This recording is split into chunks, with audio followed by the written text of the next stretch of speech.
Hi. I brought along an illustration to talk about the fruit of the Spirit that I'm going to talk about. The fruit of the Spirit that I'm going to be talking about this evening is gentleness. And I brought along a rabbit not because the rabbit exemplifies gentleness, but because my relationship with this rabbit exemplifies gentleness. See, the rabbit, this is Tink, by the way,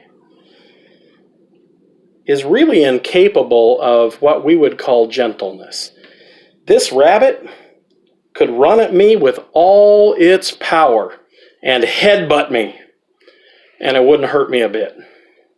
This rabbit could probably scratch me up a little bit with her little claws on her feet. She might even be able to nibble me real good. But at the end of the day, she just doesn't have the power to hurt me very much. I, on the other hand, have tremendous power over this rabbit right now. I have to be very careful. I have to be very gentle to take care of this rabbit and be gentle to use my power in a responsible way. See, the thing that I want to bring across about gentleness to you is I want you to understand that gentleness as a virtue must be understood in the context of power, as a chosen behavior, as one among many options. We have to choose to be gentle, because we could do other things. This rabbit is not gentle. This rabbit is fragile. This rabbit is delicate. This rabbit is vulnerable. It's weak. He can't hurt me. Therefore, he can't exercise gentleness. See, gentleness has to be seen as a choice among those options. When someone treats me a certain way, I have a range of options in terms of how I can react to them.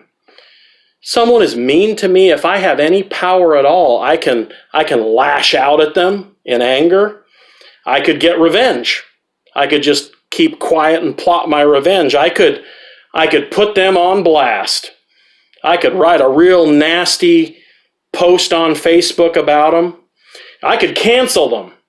We have a range of options these days that all communicate that we have power. But the other choice that I have, because of gentleness, I have the choice to turn the other cheek. I have the choice to answer with my power under control. I can still maintain a firmness that is gentle and careful and takes care of others. See, even as I hold this rabbit, I have to exercise my arm's strength. There's a power that's supporting the weight of this rabbit. And I'll be honest with you, this rabbit is not very heavy. But over the course of time, I bet my arm would start to feel it if I held this rabbit for a long time, because there is power being exercised. There is strength being exercised, but I'm guiding that strength in a gentle way, in a way that honors and is careful with the trust and the relationship that I have here. See, it's really important that we see gentleness in the context of power and strength. And it's really important that we see Jesus in context of his power and his choices, because that really helps us to better understand what an example of gentleness he is, what an example of meekness he is, what an example of power under control that he is. Have you ever read the description of Jesus in Revelation chapter 1? We don't have many descriptions that tell us what Jesus looked like physically. We know that there just wasn't much about him that stood out from the ordinary physically, that people would be drawn to him. That's what Isaiah tells us. But we know that he would have looked Middle Eastern, but spiritually, we get this beautiful picture, this powerful picture, this honestly a little terrifying picture of Jesus in Revelation 1. It says, John speaking says, I turned to see the voice that was speaking to me, and on turning I saw 7 golden lampstands, and in the midst of these lampstands, one like a son of man, clothed with a long robe and with a golden sash around his chest. The hairs of his head were white, like white wool, like snow. His eyes were like flames of fire. His feet were like burnished bronze refined in a furnace, and his voice was like the roar of many waters. In his right hand he held 7 stars. From his mouth came a sharp 2-edged sword, and his face was like the sun, shining in all its strength. When I saw him, I fell at his feet as though dead, but he laid his right hand on me, saying, Fear not. I am the first and the last and the living one. I died, and behold, I am alive forevermore, and I have the keys of death and Hades. That's gentleness, a terrifying image of the powerful Jesus in all his spiritual glory, such that John, when he saw him, fell to his knees in terror. And Jesus took his right hand and he laid it on John and he said, Fear not. That's gentleness. See, it's important to understand Jesus in the context of what he could do. When we see Jesus before Pilate, we're reminded that this is the Lord of Lords, the King of Kings. And yet he is standing silent, not answering, not reviling, not rebuking. He is gently interacting because he knows that the path that God has set him on, the gentle path, is the one that's going to bring about the redemption of all mankind. I always wonder when I see Jesus tempted by Satan. And Satan says, I could give you the governments of the world. I could give you all the power, all the control.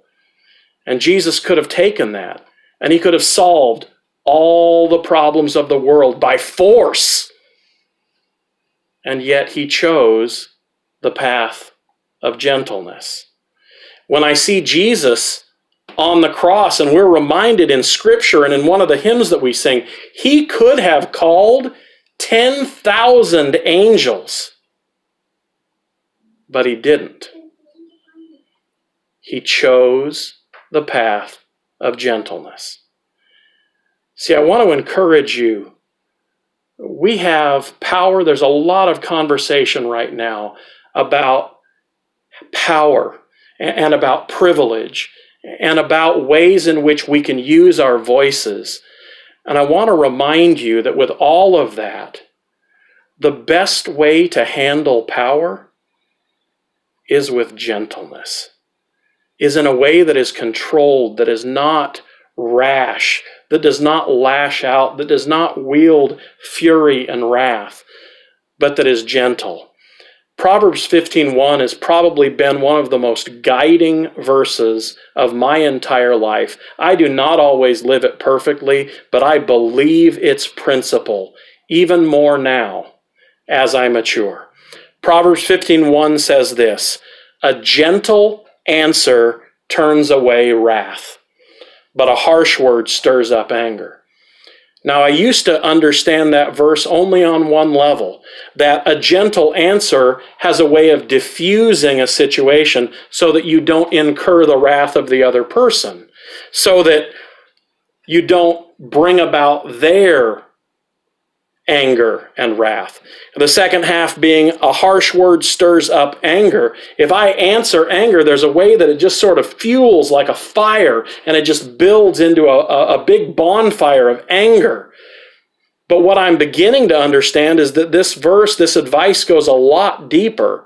When I choose to answer gently, I turn away a wrath in myself.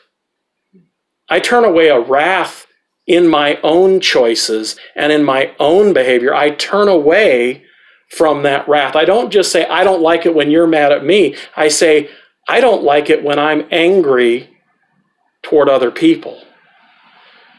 When I choose not to use harsh words, it's not even just about stirring up anger in them.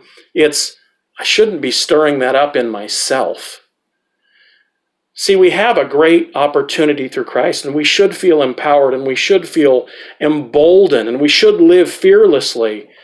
But we should live in a way that we have been empowered with a dignity that says, you know what? I can choose to turn the other cheek. I can choose to walk the second mile.